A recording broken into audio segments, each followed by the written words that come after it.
Hey folks, it's video day. A little bit shifted over. Yesterday had some family, it's January, the cold flu season. So of course yesterday was a stay home day for me and one of my kids. Back on track. Yeah, here we are. So today's video is going to be on Wednesday. Yay! Hump day. Alright, that was cheesy. Scratch that out. Anyways, so, which is actually it panned out because I didn't really have a topic, but after this morning, I have a topic and I'll explain in a minute. So, quick introduction. I'm Anna Perez with 914 Graphics, Legacy Co-Creative, and 747 Garage, and this is Designer Drive. Thanks for joining me. Alright, so today's topic, let's get rolling because I got a lot of work to do and yeah, I'm a day behind. Alright, so today's topic is business complaints, business drama, stuff like this. This hits home, and so I really feel like I need to put this out there. This is for those of you that are consumers and business owners. So I'm going to do both sides of this, so hopefully you pick up something from it that is useful and you reevaluate how you handle certain situations from this day forward. Alright, so being a business owner, you're bound to have at least one episode of a really bad fuck up, a drama, or something that's going to shine a not so wonderful light on your business. When this happens, every situation is different, so I'm going to give the most generic but yet as much useful information as I can. When this happens to your business, because we've been through it, I won't go into details about it, but hopefully you'll learn from what we've learned. Say it's a really big event and it's really causing a lot of bad press for your business. Something that we learned to do was, it seems like I want to say ignore it. You can't ignore it. That's impossible. Because every time it's brought up, your stomach twists and turns, you want to throw up, you hate everything, you want to shut down, you want to just throw in the towel. Don't do any of that, okay? It will pass. Let me tell you from experience, the majority of it will pass.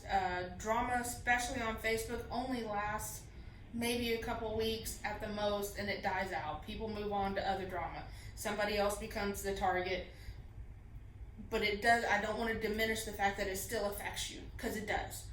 Because one, there's always going to be some idiot that wants to bring up the situation over and over again because for whatever reason they feel like it's useful for somebody. Anyway, so what we did during this situation was we didn't feed into the social media drama. We never commented with all the facts on social media simply because, one, we don't feel like it was everybody's business. Two, it doesn't matter what the facts are, and write this shit down, put it in your head. Facts do not matter. Whoever gets the first opinion out on social media is all that matters. So you could beat yourself up chasing all these little posts about your business or about you, and all it's going to do is drive you nuts. We shut down about it. We didn't say anything. We didn't feed into any of the drama. We didn't answer any of the posts. If anybody wanted to know facts about what had happened, we told them message us or come see us personally, and we will be happy to explain the situation in person. We weren't hiding from it. Do not get it twisted. Just because you're not out there on social media defending yourself does not mean you're hiding. It means that you were rising above the bullshit and you're taking care of it professionally. There's a big line, or there's a big space out there that you could jump into and basically commit social media suicide. You don't want to do that. You want to pull away from it, rise above it, and deal with it on a one-on-one basis to the people that have the balls enough to actually come to you face-to-face or in a private message and say, legit, I'm just curious, I would like to know what the story is. That's okay. People do want to know. They're going to want to know, so they know if your business is a stand-up business. This goes back to the branding that I discussed with you in several other videos, is that what kind of brand do you want to put out there? Do you want to put out there that you feed into social media drama? Or do you want to put out there that you are an adult, doing adult things and making adult decisions and running a successful company, that you don't have time to answer every pity post that is on Facebook? You know, it's very easy to get wrapped up in that, and trust me, it's been 3 years since our incident, and it still comes up on occasion, and we straight up don't mess with it on social media unless we tell them they're more than welcome to come talk to us or message us, and we will clarify the event then. And when we do, they always feel like a dumbass, because it ended up being, one, something that's really none of their business. Two, it doesn't affect them. But the problem is you've got so many vigilantes out there on social media that feel like they need to uncover the truth about everything. No, man, y'all don't. Okay? And I say this coming from somebody that seeks the truth all the time. I am that person. I can be that person sometimes. But I will never, ever bash somebody or their business social media publicly, because you're messing with somebody's livelihood. You're messing with their mental state. It is a form of bullying. If you really want to know the truth, go find it straight from the source. Don't just be blabbing it out everywhere, okay? I'm going to share another incident with you that's not our business. You know, we recovered fine. We're doing great.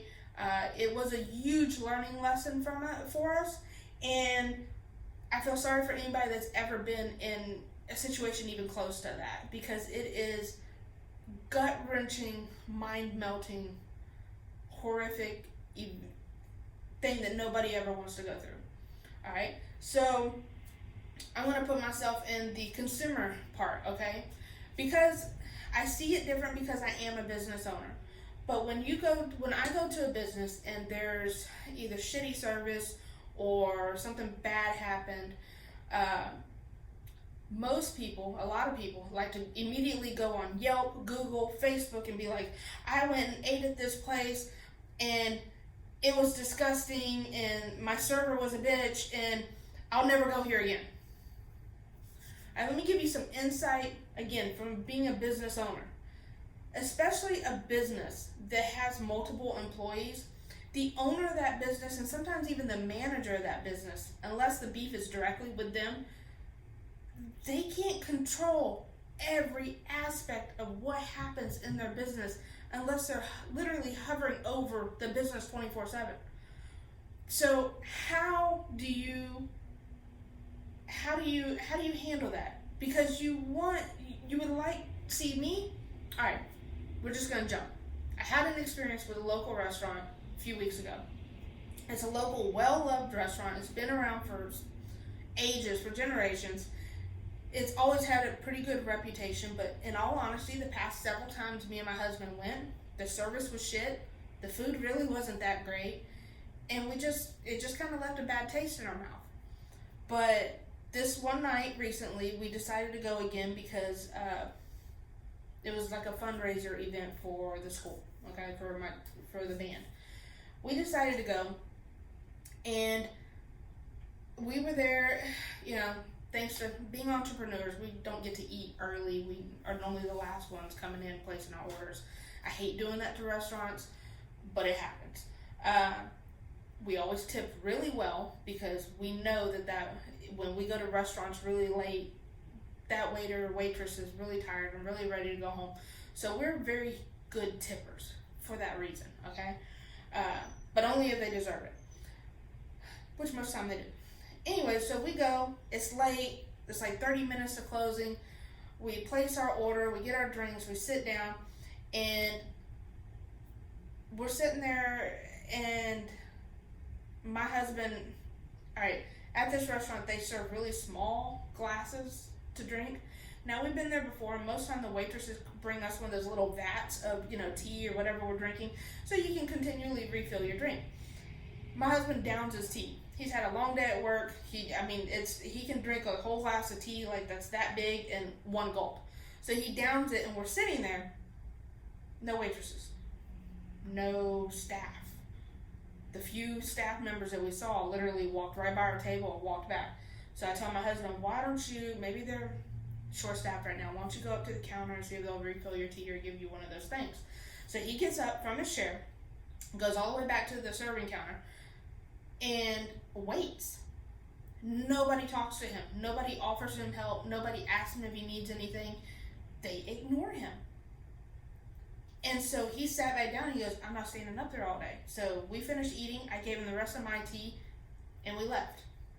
Not once did a waitress come to our table. All right. So we're sitting there kind of pissed off, and we're like, this is why we quit coming in the first place. This is one of the reasons why we quit coming here, because this is not the first time this has happened. We're just kind of teed off about it. All the way home, I'm thinking, why do people still go here? Why, I'm just really, all the negative thoughts are going through my head, and I'm just like, how? And, my husband made the comment about, you should do a Google review, or you should post that on Facebook.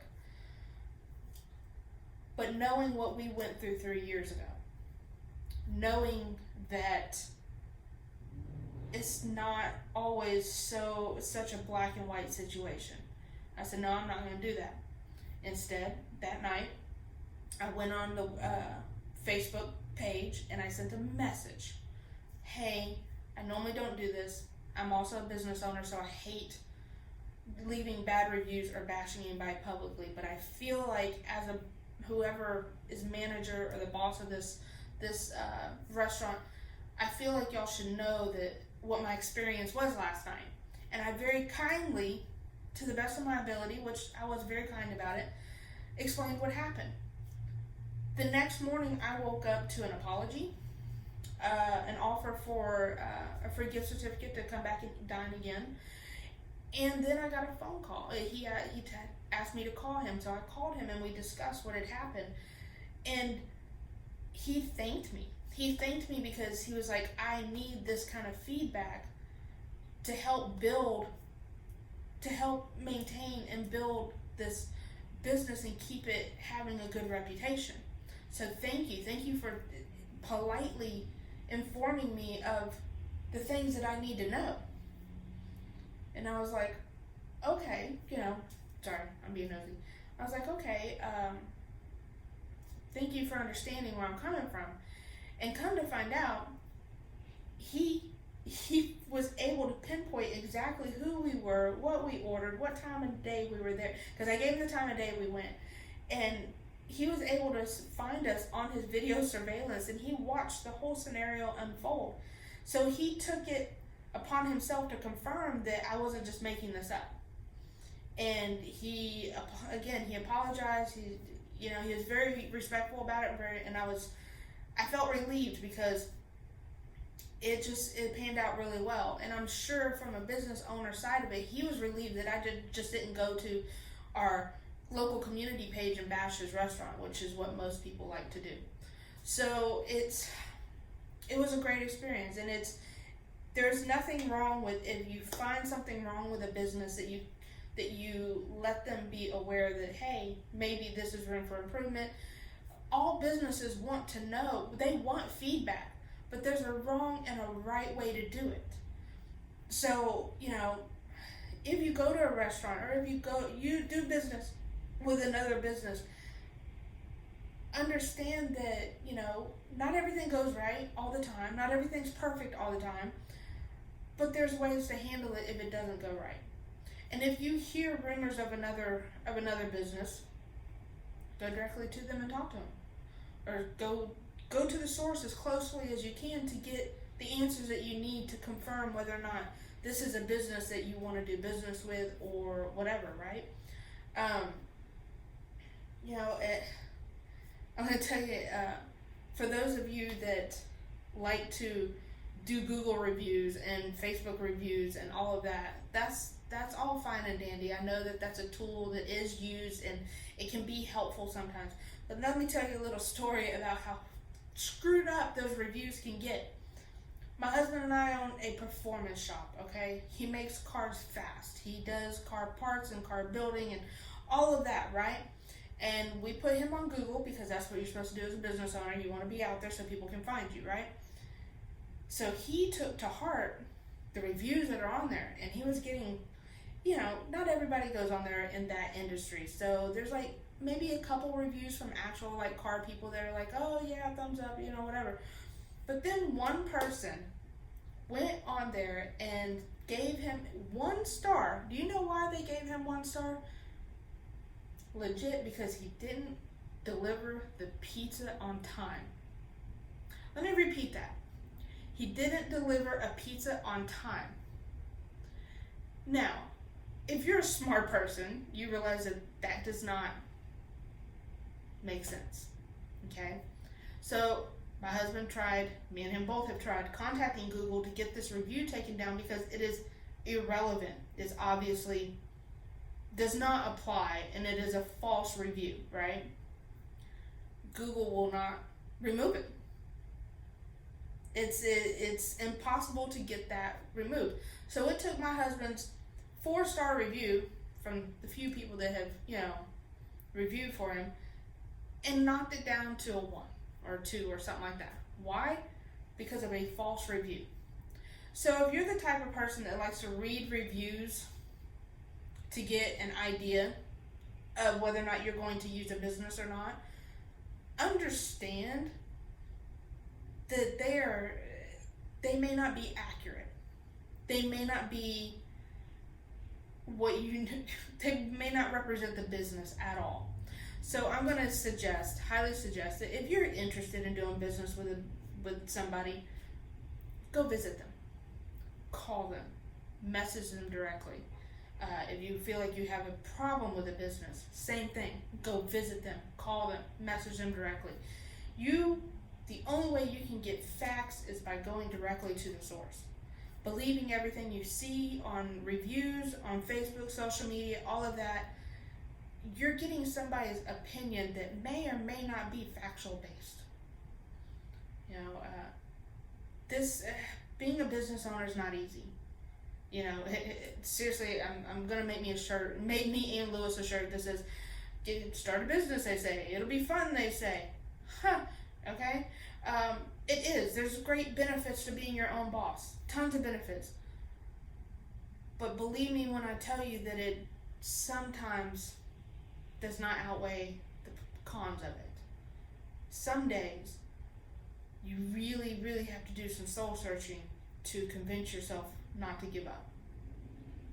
And it's some days are harder than others, But those of us that run a business with our hearts and with the desire to be honest and good people to our customers and anybody that comes across us, it hurts sometimes. It really does. And all we can do is keep doing our best and hope that the people that truly know us will always outweigh the few people that don't know and make assumptions. So I hope you picked up something from that. It was great timing because today it needed to be said. So I hope that y'all have a good rest of the week. I'm probably going to do a video, my good advice video again tomorrow, so that way I'm back on track. I don't want to skip that. So stay busy, stay positive, do the best you can, and put nothing but wonderful vibes out in the world, and it'll come back to you, I promise. If you put negative vibes out in the world, that'll come back to you too. I promise you that as well. Y'all have a good rest of the week, and I'll see y'all again tomorrow. Later.